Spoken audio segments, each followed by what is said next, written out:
For context, I live in a quiet suburban neighborhood. It's one of those places where everyone seems to know everyone, and for the most part, it's incredibly safe. However, there was one summer that shattered my sense of security, and it all had to do with my neighbor across the street, Mr. Thompson. Mr. Thompson had always been the chatty, overly friendly type. He was in his late 50s, lived alone, and had a fondness for gardening. I often saw him tending to his flower beds or sitting on his porch, watching the neighborhood kids play. Something always felt slightly off about him, but I could never put my finger on it. One evening I noticed him staring at my house for an uncomfortably long time. When our eyes met, he quickly looked away. It was odd, but I chalked it up to him being his usual quirky self. Things took a darker turn when I started receiving anonymous gifts on my doorstep. Small things like garden flowers, handwritten notes that said, "Thinking of you," and even once, a stuffed animal. As creepy as it was, there was never any evidence to suggest who might be leaving them. Suspicion fell on Mr. Thompson one evening when I was taking out the trash. Through the dim light, I saw him quickly retreating into his house, glancing back at my front door where another gift had been left.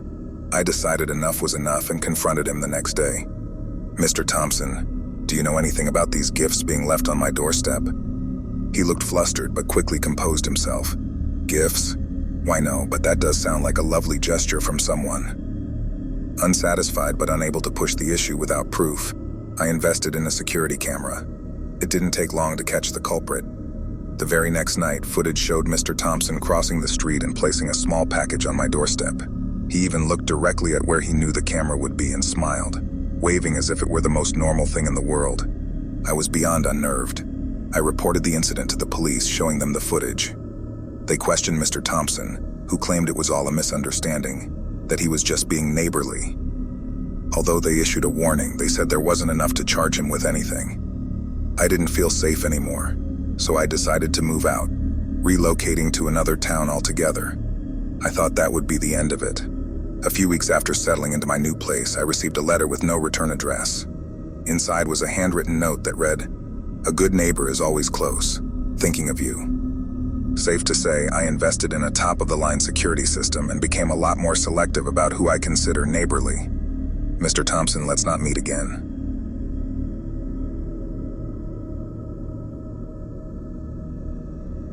I used to work at a small bookstore, a charming little place tucked away in a quiet corner of town. It had that rustic old-world charm that drew in the sort of customers who were genuinely passionate about reading. However, it wasn't exactly a booming business, and it eventually had to close down. But it's the events of my last shift there that still keep me up at night. On my last day, I was scheduled for the closing shift, 4 p.m. to 11 p.m. By 9:30, the place was dead silent, not a soul in sight. I decided to start closing up early. As I was organizing the back shelves, I heard the front door creak open. The soft chime of the bell broke the silence. I walked to the front expecting a late-night customer, but found no one. "Hello," I called out. "Is anyone there?" No response. Shrugging it off, I returned to my tasks. Maybe the door hadn't closed properly and the wind blew it open. I made sure to lock it this time. About 20 minutes later, I heard soft footsteps in the fiction section. It was a distinct sound, the creaking of wooden floors under the weight of someone walking slowly. Again, I went to investigate, and again, I found no one. Now a little alarmed, I checked the back door and all the windows. Everything was securely locked. As I returned to the counter, I noticed a book lying open on the floor. It was a copy of Edgar Allan Poe's short stories, Open to the Telltale Heart. I felt a chill crawl up my spine. Had that been there when I first checked the area? I picked it up and put it back on its shelf, trying to shake off the unease settling over me. I decided to finish my tasks as quickly as possible and leave. Just when I thought I could dismiss it all as my imagination, I heard it, a soft whisper-like voice, humming a tune. It was coming from the children's section, a small, cozy corner at the far end of the store. This was no longer amusing or ignorable. I grabbed my phone and the keys, ready to bolt, but curiosity got the better of me. I tiptoed to the children's section to take a quick look. Peering around the corner, I saw a figure, a woman standing with her back to me, slowly rocking back and forth while humming. Her long, greasy hair covered her face, and she was wearing tattered clothes. My heart was pounding so hard I thought she'd hear it. Mustering every ounce of courage, I spoke. "Ma'am, we're closed. You have to leave." She stopped humming. For what felt like an eternity, she stood still. Then she began to turn around. I didn't wait to see her face. I sprinted to the front door, unlocked it, and dashed out, locking it behind me. I called the police, my hands trembling as I held the phone. They arrived quickly and searched the place, but found no one. They said it could have been a homeless person seeking refuge, but they couldn't explain how she'd have entered the locked store. Even today, I can't forget that voice, that tune she was humming, and the almost seen face that I sometimes still see in my nightmares. So, mysterious bookstore woman, let's not meet.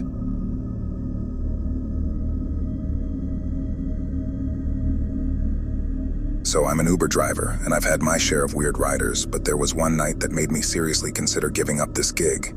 This happened around 2 years ago, but it still haunts me. I usually drive late at night.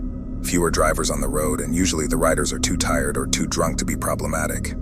However, one night I got a request from an account named Sarah, asking for a pickup in a somewhat secluded area. Not completely unusual, as people often request pickups from quiet neighborhoods. I arrived at the pickup point and waited. The area was dark, save for the occasional flickering streetlight. After about 5 minutes, the back door opened, and a man got in. Now it's not uncommon for people to use other people's Uber accounts, so I wasn't alarmed immediately. "Hey, are you Sarah?" I asked, looking at him through the rearview mirror. "No, I'm her brother, Mike. She ordered the ride for me." He was dressed normally but wore sunglasses, which was odd given it was close to midnight. I brushed it off. Some people are just eccentric, right? As we began the journey, I noticed he kept glancing at his phone, smiling intermittently. About 10 minutes in, he suddenly asked, "Do you mind if we make a quick stop to pick up a friend?" It's not standard procedure, but it happens, so I agreed. He directed me to another quiet street and texted someone as we pulled up. A minute later, another man got into the car. He looked nervous, avoiding eye contact. Mike introduced him as Dan. By now I was getting uneasy. Both men kept whispering to each other too quietly for me to understand. They'd laugh occasionally, and I saw glimpses of their reflections in the rearview mirror, exchanging quick, knowing glances. Finally, we approached their drop-off location, which was an abandoned mall parking lot. This was where I drew the line. "I can't drop you off here," I said. "This location is not safe." "Don't worry about it," Mike said. "We'll be fine." But I insisted. Either provide another address or I'll have to end the trip. Dan, who had been silent until now, suddenly piped up. "Just drop us off here, we can walk." My gut was screaming at me. Something was off and I needed to get out of this situation. "Sorry, I can't do that," I said and started to drive away. I heard Mike mutter something under his breath, followed by a notification sound from his phone. That's when I got a new ride request from Sarah again. My blood ran cold. They had tried to book me again, probably to loop me back to their eerie rendezvous point.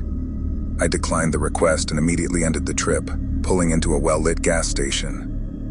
"Please get out of my car," I said, my voice trembling. Both men glared at me but obliged. I watched as they walked away, still whispering to each other before disappearing into the night. I reported the incident to Uber and gave all the information to the police. But as far as I know, they never found out who Sarah, Mike, or Dan were.